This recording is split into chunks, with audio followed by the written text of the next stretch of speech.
Boa noite, começa agora o Fala Bahia. Confira os destaques do programa de hoje. Nordeste no escuro. Apagão assustou os baianos e provocou prejuízos. A voz do povo. Fala Bahia na sua comunidade foi até Sussuarana para ouvir os moradores do bairro. E você vai ver também uma entrevista com João Albuquerque, que é diretor administrativo do Hospital Teresa de Lisieux. Vamos falar sobre a inauguração de novos leitos nas áreas de pediatria e obstetrícia. Tudo isso mais as dicas de cultura, agora no Fala Bahia, hoje com Sheila Anunciação. Está começando mais um Fala Bahia. Hoje é sexta-feira, 26 de outubro. O nosso site é o falabahia.com. Siga a gente no twitter.com/fala_bahia e curta o nosso facebook.com/falabahia. O apagão que aconteceu ontem à noite atingiu todo o estado e trouxe muitos prejuízos para algumas pessoas. 11 famílias perderam tudo por causa de uma vela acesa e a falta de energia ainda facilitou a ação dos bandidos. Nas ruas, já com o dia claro, problemas e prejuízos. Esta loja de móveis no bairro de Nazaré foi arrombada durante a madrugada.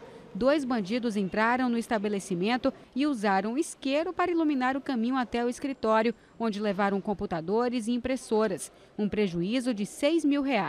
Esse vigilante, que foi rendido, ainda teve R$160 e uma lanterna roubados. Quando cheguei aqui, já tinham levado tudo. Pegaram minha lanterna.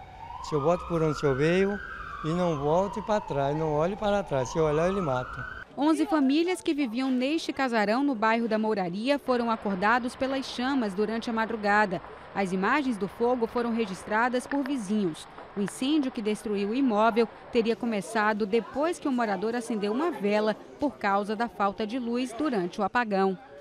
Pegou fogo nas garrafas plásticas, pegou fogo no casarão e aí queimou tudo. Tinha feito 90 pares de sandália ontem, terminado para entregar hoje. Mas aí aconteceu isso, queimou tudo. Em algumas avenidas da capital, as sinaleiras estão sem funcionar, situação que se agravou com a queda de energia.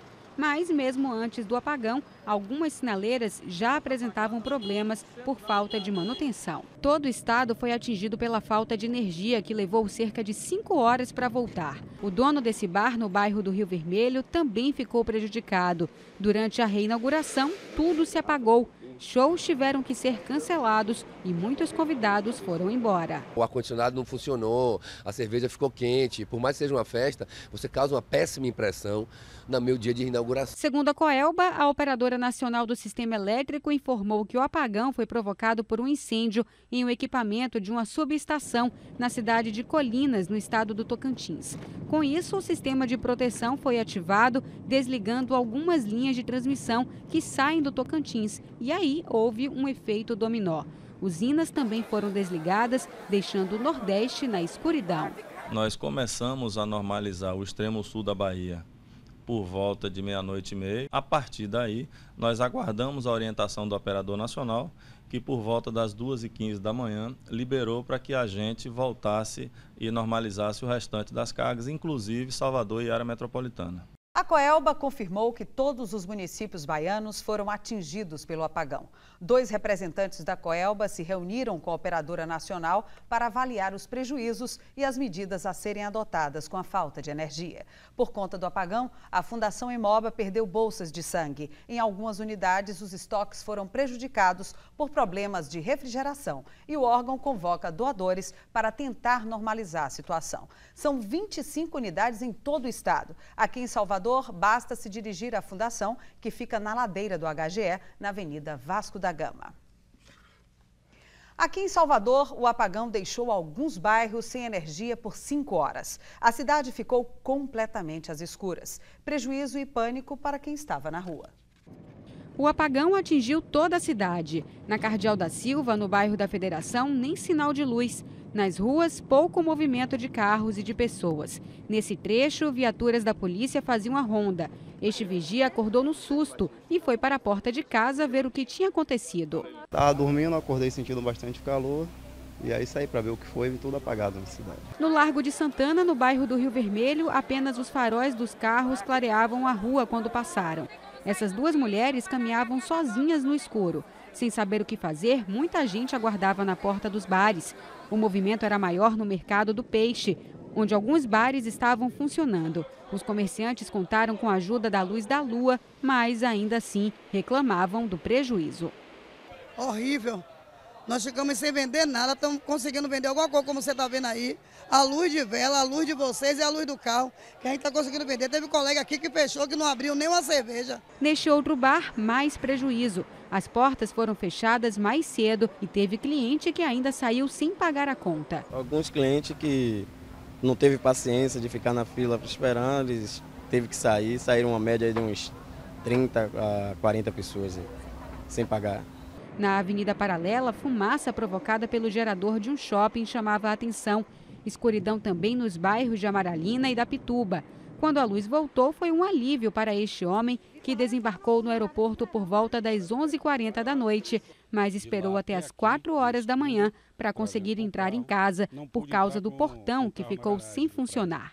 Eu não estava com a chave do pedestre, só estava com a chave através do controle de garagem.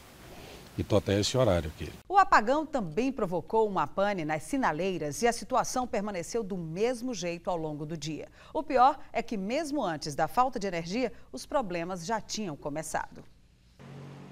Sinaleiras quebradas e sem agentes de trânsito para auxiliar no tráfego. Essa semana, apenas uma parte dos funcionários da Transalvador está trabalhando. A categoria paralisou as atividades para pedir a garantia do pagamento dos funcionários terceirizados e plano de saúde. Resultado, nos horários de pico, mais transtorno para os motoristas de Salvador. Acredito que sim, com certeza, porque é uma ação fiscalizatória, né? Nesse trecho da Avenida Antônio Carlos Magalhães, encontramos duas sinaleiras quebradas, no horário em que muita gente estava saindo do trabalho e voltando para casa. Os motoristas diminuíram a velocidade para evitar acidentes e tiveram que encontrar um jeitinho para seguir adiante. Tem que partir para cima, né? Não tem outro jeito. Transtorno também para os motoristas de ônibus. Quebra aqui, já engarrafa com ela estando funcionando, imagina dessa forma aí. Chega ali na frente, aí não tem, às vezes não tem agente de trânsito ali, aí vira um transtorno. Problema ainda maior para os pedestres. Infelizmente, enfrentar os carros, né? Capaz de até de sofrer um acidente.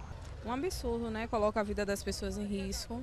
Mais uma vez, a outra sinaleira também não possibilita uma travessia segura, uma vez que em 24 segundos é impossível para uma pessoa que tem agilidade atravessar.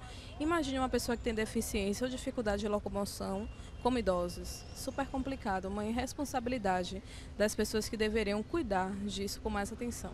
Eu vou ter que contar com a sorte, com o bom senso dos motoristas e pedir a Deus, né, que me proteja. Fiquei andando porque tá quebrado o negócio.